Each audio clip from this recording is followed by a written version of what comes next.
A school hires a band to teach kids about the dangers of sex, drugs, and alcohol. But their message is surrounded by Christianity.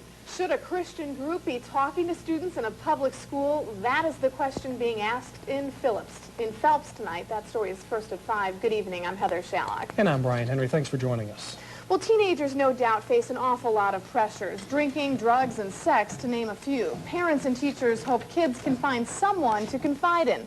But should a Christian group be in a public school talking about those issues? Today, a Minnesota Christian youth group called You Can Run But You Cannot Hide talked to 7th through 12th graders at Phelps School.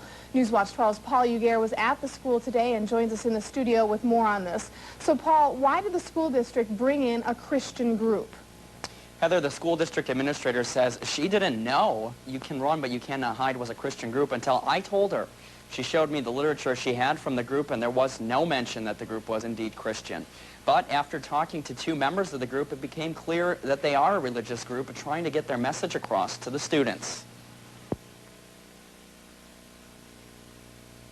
You know, we're going nationwide, and it's really awesome because the Lord's opening the door for us to get into these schools and talk to these kids. The one point that we're trying to get across is you're going to have to give an account, and you do have to answer to God someday for what you do, and that's the main point. The group first gave a concert to the kids and then addressed them in an assembly.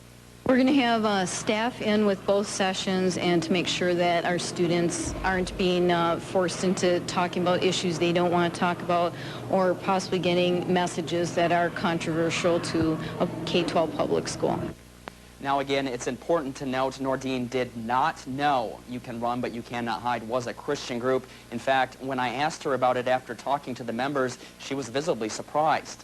Tonight at 10, we'll talk to some students who say they don't mind having a Christian group in their school.